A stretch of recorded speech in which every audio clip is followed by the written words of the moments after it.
Ertugrul Ghazi جس نے اسلام کے نام پہ ایک سلطنت کی بنیاد رکھی، جو اپنی پوری زندگی اسلام دشمن عناصر سے لڑتا رہا، جس نے عثمان غازی کی عثمانی سلطنت بنانے کی راہ ہموار کر دی تھی، اور جس کے بتائے ہوئے رستے پہ چلتے ہوئے عثمانیوں نے پوری دنیا پہ حکمرانی کی۔ ویورز، آج ہم عثمانی سلطنت کے جد امجد ارطغرل غازی کی فیملی ٹری کی بات کریں گے۔ ارطغرل غازی کے آباء و اجداد کون تھے اور ان کا شجرہ کون سے نبی سے ملتا ہے؟ کیا ارطغرل غازی اور چنگیز خان کی پشتوں میں کوئی تعلق تھا؟ ارطغرل غازی کے کائی قبیلے کی بنیاد کب اور کس نے رکھی، اور یہ قبیلہ اسلام کیسے لایا، اور ترکوں کو ترک کیوں اور کس وجہ سے کہا جاتا ہے؟ میں ہوں احتشام ارشد اور آپ دیکھ رہے ہیں دا infotainment channel.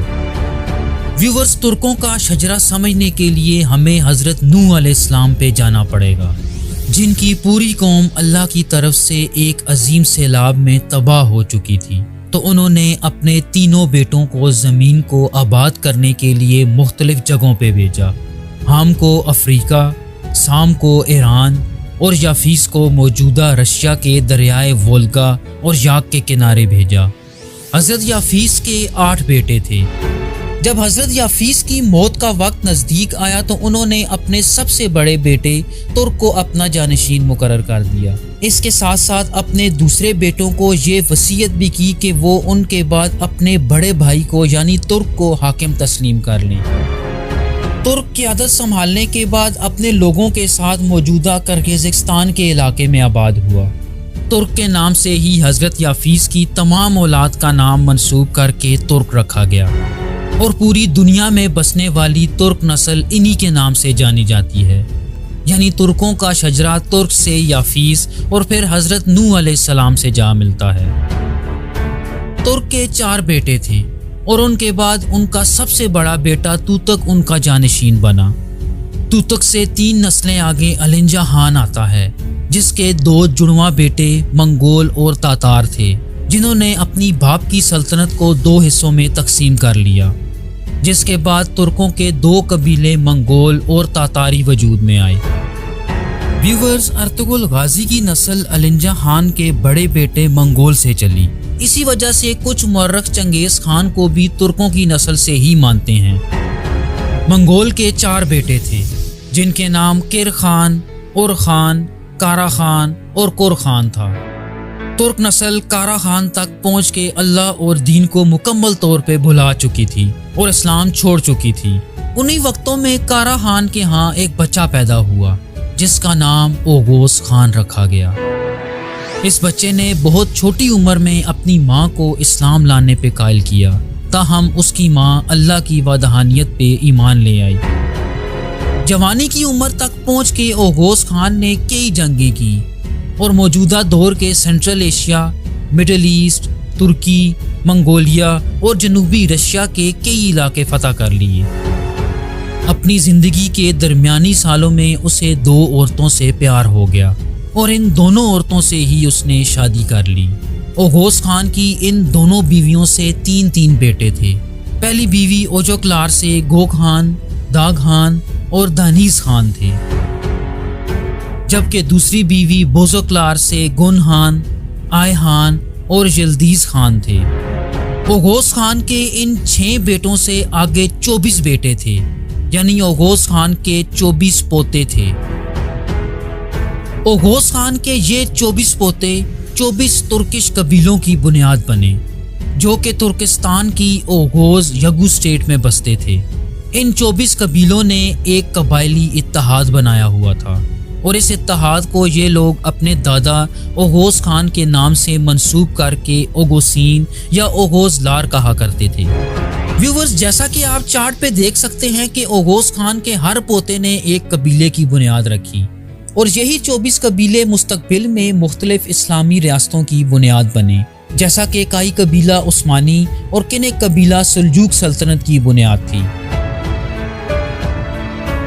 Viewers, Ertugrul Ghazi کا شجرہ اوغوز خان اور اس کی دوسری بیوی بوزوکلار کے سب سے بڑے بیٹے گن خان سے چلتا ہے۔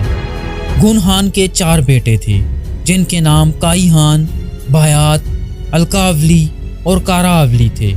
کائی خان نے کائی قبیلے کی بنیاد رکھی تھی اور یوں کائی قبیلے کا شجرہ گن خان کے سب سے بڑے بیٹے کائی خان سے جا ملتا ہے۔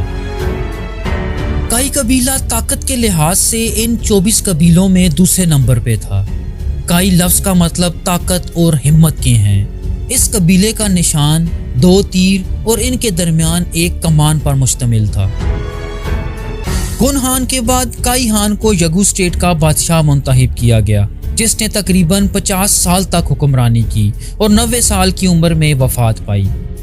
کائی خان کے بعد اس کا بیٹا تورمیش آتا ہے، جس نے 100 سال سے بھی زیادہ عمر پائی اور حضرت موسیٰ علیہ السلام کا زمانہ دیکھا اور اسی زمانے میں وفات پائی۔ تورمیش کے بعد بھائی تیمور اور پھر بوزلو خان آتے ہیں۔ بوزلو خان نے اپنے آس پاس کے کئی علاقے فتح کیے اور حضرت داؤد علیہ السلام کے دین پہ ایمان لے آیا اور اس کے بعد اپنی ساری زندگی اس مذہب کی تبلیغ میں صرف کر دی۔ بوزلو خان کے بعد اس کا بیٹا کورکولو آتا ہے، جو حضرت سلیمان علیہ السلام پہ ایمان لایا تھا اور 120 برس کی عمر میں وفات پائی۔ اس نے اپنے بیٹے کا نام حضرت سلیمان علیہ السلام کے نام پر سلیمان شاہ رکھا تھا۔ سلیمان شاہ انتہائی نیک اور دیندار انسان تھا۔ وہ اپنے دور کا بہت مشہور سردار تھا اور اسی وجہ سے ہندوستان کے ایک راجا نے اس سے متاثر ہوتے ہوئے اسے ہاتھیوں کا ایک تحفہ بھیجا تھا۔ سلیمان شاہ سے 20 پشتیں آگے آیا جائے تو یاسو نامی شخص آتا ہے۔ یاسو نے ایک رات ایک خواب دیکھا کہ عرب کی طرف سے ایک چاند اور سورج پوری آب و تاب سے چمک رہے تھے اور ان کی روشنی اس تک پہنچ رہی تھی۔ اس خواب کے کچھ ہی عرصے بعد مکہ میں نبی پاک صلی اللہ علیہ وآلہ وسلم کی نبوت کی خبر پھیل گئی۔ یاسو نے جب یہ سنا تو اس نے مسلمان ہونے کا اعلان کر دیا۔ اس نے قربانی کی اور اللہ کے راستے میں دے دی۔ اس کی وفات کے بعد کارا خان نے اپنے والد کی جگہ سنبھالی۔ کارا خان کے بعد اس کا بیٹا توروق تخت نشین ہوا۔ توروق نے دین کے فروغ کے لیے بہت کوششیں کی اور حضرت عثمان رضی اللہ تعالیٰ عنہ کے زمانے میں وفات پائی۔ ویورز، ارطغرل غازی کی پشتوں میں اس کے بعد توروق کا بیٹا آئی قطلوب آتا ہے۔ آئی قطلوب کا ایک وزیر تھا جسے اورگیج کہا جاتا تھا اور جس کے پاس سارے حکومتی اختیارات ہوا کرتے تھے۔ یہ وہی دور تھا جب حضرت عثمان غنی رضی اللہ تعالیٰ عنہ کی شہادت ہوئی۔ حضرت عثمان کی شہادت کے بعد جب حضرت علی خلیفہ بنے تو آئی قطلوب نے اورگیج کو ان کے پاس بھیجا اور ان سے بیعت کر لی۔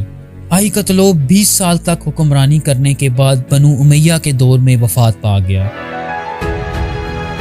آئی قطلوب کے بعد اس کا بیٹا چمندار آتا ہے، جس نے حضرت عمر بن عبدالعزیز کے زمانے میں ترکوں پہ حکومت کی۔ اس کے بعد یسار اور پھر اس کا بیٹا توق تیمور آتا ہے، جس نے مامون الرشید کا زمانہ پایا اور تقریباً 56 سال تک ترکوں پہ حکومت کی۔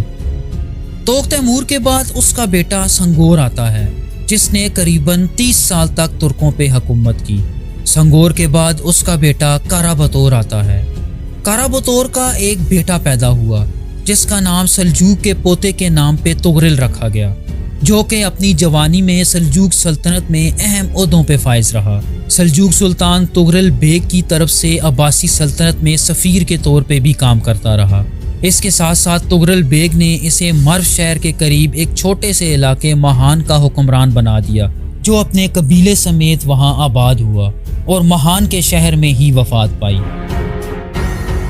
تغرل کے بعد اس کا بیٹا تیمور آتا ہے، جو کہ خوارزمی سلطنت میں سفیر کے طور پہ خدمات دیتا رہا۔ اپنی آخری عمر میں مہان آیا اور اسی شہر میں وفات پا گیا۔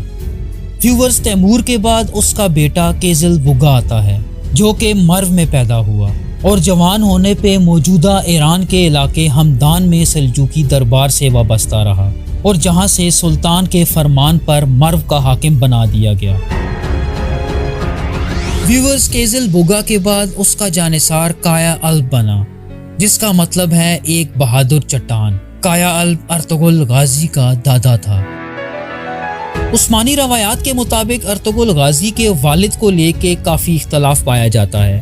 کچھ مورخ سلیمان شاہ کو اور کچھ قندوز الب کو ارطغرل غازی کا والد مانتے ہیں، لیکن زیادہ سورسز میں سلیمان شاہ کا نام ہی آتا ہے۔ سلیمان شاہ نے سن 1214 میں کائی قبیلے کی قیادت سنبھالی اور منگولوں کی تباہ کاریوں سے بچنے کے لیے کائی قبیلے کے لوگ سلیمان شاہ کی قیادت میں مختلف مقامات پہ ہجرت کرتے رہے۔ سن 1236 میں سلیمان شاہ کا انتقال ہو گیا۔ سلیمان شاہ کے بعد ارطغرل غازی نے ان کی جگہ سنبھال لی۔ ارطغرل غازی نے کائی قبیلے کی عزت اور وقار کو آسمان کی بلندیوں تک پہنچا دیا اور ایک خالص اسلامی مجاہد کے طور پہ زندگی گزاری۔ ارطغرل غازی کی بیوی حلیمہ خاتون تھی اور ان سے ارطغرل غازی کے 3 بیٹے تھے جن کے نام عثمان غازی، ساوسی بے اور گندوز ال تھا۔ ویورز، ارطغرل غازی نے اپنی زندگی میں ایک عظیم اسلامی سلطنت بنانے کی راہ ہموار کر دی تھی اور اسی وجہ سے عثمان غازی سلطنت عثمانیہ کی بنیاد رکھنے میں کامیاب ہوا، جس کی فیملی ٹری کے بارے میں ہم اپنی دوسری ویڈیو میں بات کر چکے ہیں، جس کا لنک آپ ڈسکرپشن میں دیکھ سکتے ہیں۔